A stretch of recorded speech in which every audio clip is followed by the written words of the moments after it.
जन्नत नसीब करे, जब वो आए फिल्म में तो उनकी पे दाढ़ी उन्होंने थोड़ी मनवा ली। तो अखबार में एक खबर लगी कि कोई थ्रेट आया है ऐसा फिल्म के बारे में। उससे मेरे क्योंकि वो जो फिल्म जिस टॉपिक को डिस्कस कर रही है कि म्यूज़िक का इस्लाम एंड म्यूज़िक, वो एक ज़रा कॉम्प्लेक्स टॉपिक है।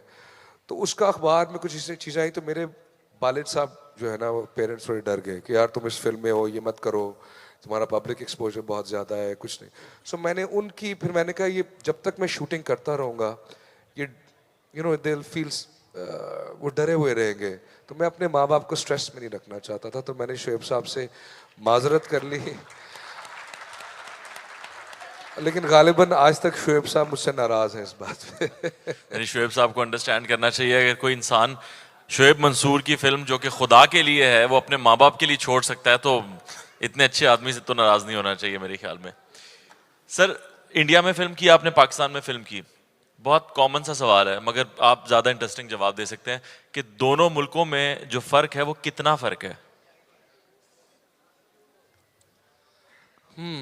देखिए, फ़र्क का तयन करने के लिए डिफरेंट पैरामीटर्स होते हैं।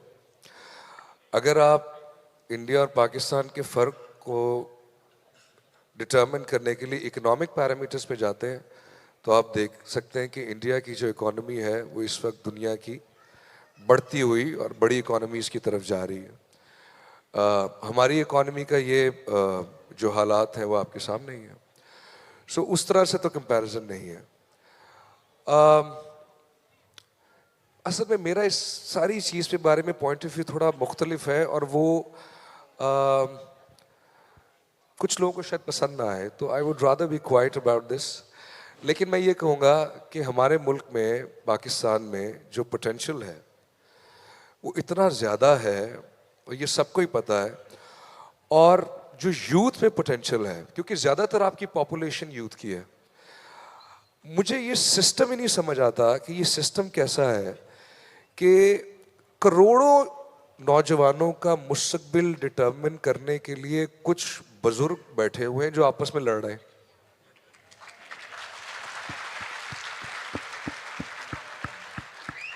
नौजवानों को अपना मुस्तकबिल डिटरमिन करने के लिए वो सारी फैसिलिटीज, प्लेटफॉर्म्स प्रोवाइड करना ही उनका काम है। और उसके साथ साथ सबको ये क्या करते हैं कि जी जवानों को कैसे सोचना चाहिए, रहना चाहिए, हम बताएंगे। औरतों को कैसे रहना चाहिए, सोचना चाहिए, हम बताएंगे। तो हमारी आइडियोलॉजी क्या होनी चाहिए, कैसा सोचना है, हम बताएंगे। कपड़े क्या पहनने हैं, हम बताएंगे। कौन है तो ये हमें ये बता दें कि आप क्या नहीं बताएंगे, वो हम कर लेते हैं। लेकिन ये हम जो है ये बहुत ज्यादा बताते हैं हर किसी को हर बारे में। असल में ये हम नहीं है, हाँ। ये मैं है। वाह। अच्छा, बहुत सीरियस बात हो गई। मैं जब यहाँ आया तो सारे जानना चाहते थे कि क्या कटरीना कैफ से अभी भी आप बातचीत वगैरह है आपकी?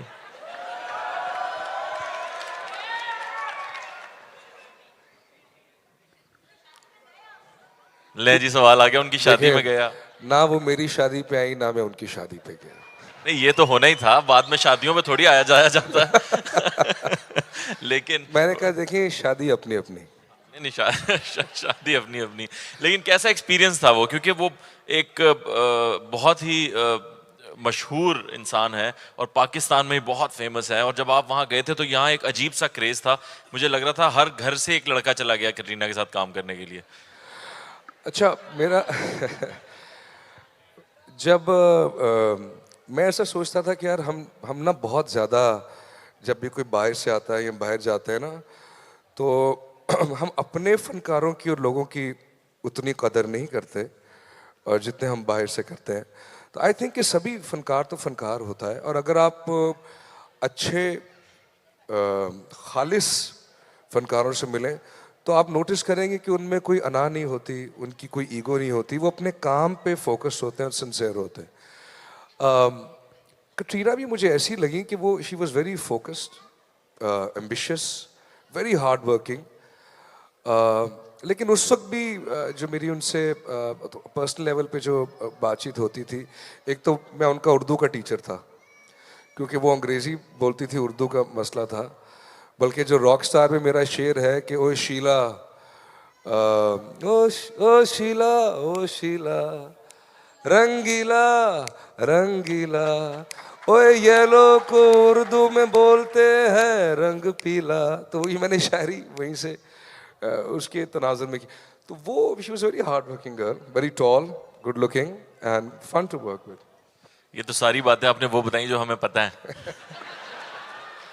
देखें, राज जो है ना, राज राज रखने खास तौर पे ख्वातीन के जरूरी राज तब तक राज है जब तक वो बताया ना जाए, तो इसलिए आपने छुपा लिया।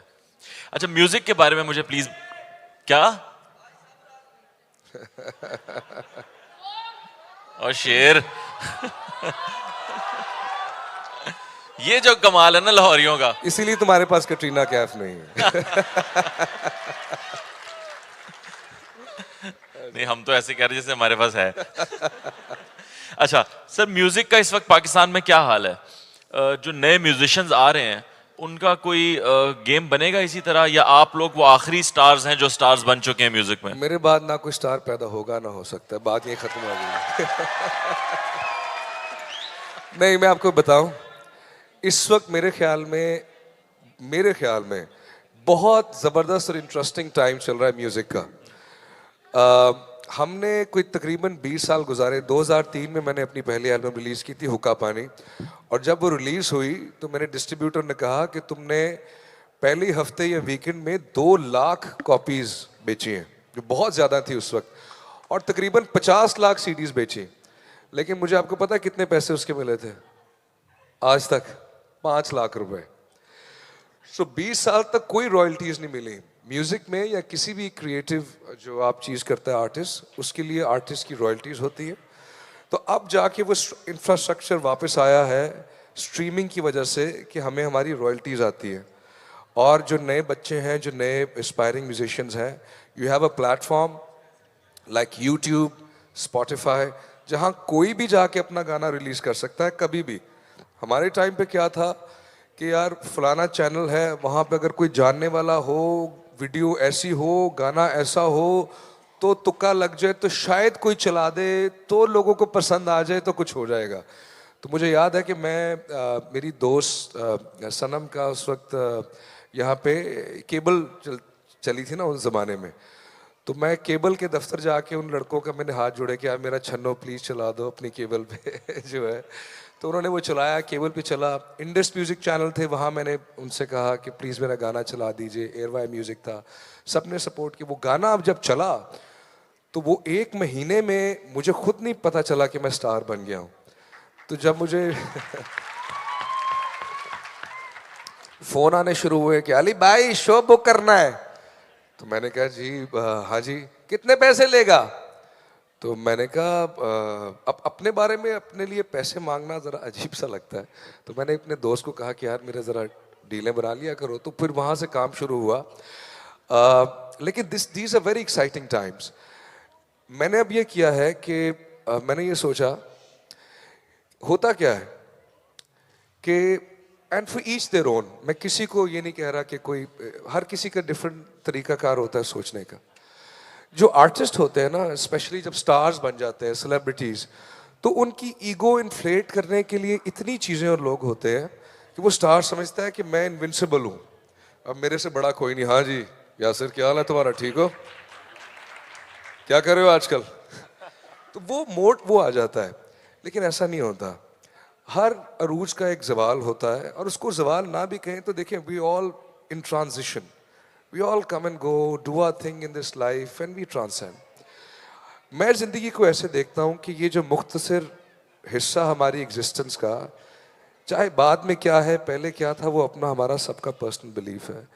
लेकिन इस रियलिटी में, इस ज़िंदगी में जितने अरसे के लिए मैं आया हूँ, मैं इस रियलिटी को क्या बेहतर इसमें कुछ करके जा रहा हूँ? क्या ये जैसी मुझे मिली, मेरी इसमें क्या कंट्रीब्यूशन रही as a human being, as an artist, as the talent that I was blessed with? So हमने क्या किया है कि मैंने एक मेरा जो रिकॉर्ड लेबल है लाइटिंगेल रिकॉर्ड्स वो बनाया है ताकि जो एस्पायरिंग आर्टिस्ट हैं उनको देख के उनको ग्रूम किया जाए, उनको एक प्लेटफॉर्म दिया जाए और मैं अपने एक्सपीरियंस से उनको गाइड कर सकूं, मेंटोर कर सकूं कि क्या करना चाहिए, कैसे अपने आप को कैरी करना चाहिए। ये जितना मुझे आता है, बाकी हर किसी का अपना होता है कि वो कैसे चाहता है। Everybody needs their freedom and everybody's journey is different. तो एक तो मैंने ये किया कि I will invest in new talent, in new work, क्योंकि it's not just about Ali Zafar. Ali Zafar तो एक इंसान, एक लड़का था, आया था, कुछ गाने गा के चला गया। But I want to contribute to a process that contributes to art and creativity, because remember, everything is creativity. Everything is creativity. And anything that distracts you or diverts you from being creative in your own sense is the undesirable force. Stay away from it. Always be creative. चाहे आप कारीगर है, देखो news anchor भी जब कोई चीज बोल रहा होता है ना, वो कुछ क्रिएट कर रहा होता है अपने माइंड में। कायनात भी तख्लीक की गई हुई अपने बिलीफ पे, लेकिन इस वक्त भी ये मोमेंट क्रिएट हो रहा है, हर लम्हा हर वक्त क्रिएट होता जा रहा है। And what I have learned in my life is कि हम एक तरह से अपनी रियलिटी, अपनी लाइफ भी खुद क्रिएट करते हैं। हम दूसरों को ब्लेम करते हैं कि उसकी वजह से मेरे साथ ये हुआ, मेरी ज़िंदगी ऐसे है, ऐसा नहीं।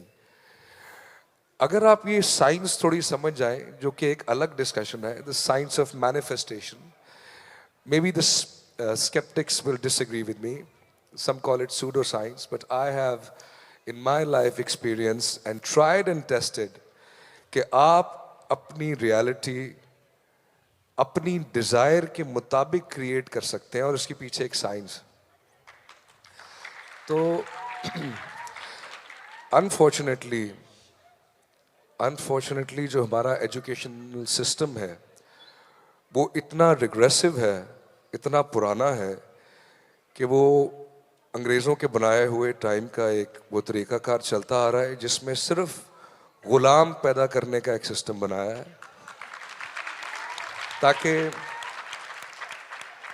ताकि आप लोग ट्रेन हो सके, उनके बैंक अकाउंट चलाने के लिए अकाउंटेंट बन जाएं, उनकी फैक्ट्रियां चलाने के लिए कोई सीएफओ बन जाए, कॉरपोरेशंस को सर्व करने के लिए। अब दौर बदल रहा है, और अगर आप दौर के साथ बदलेंगे नहीं या उससे आगे नहीं रहेंगे तो आप रेलेवेंट नहीं रहेंगे। Today this is the era of innovation. Innovation again comes from creativity.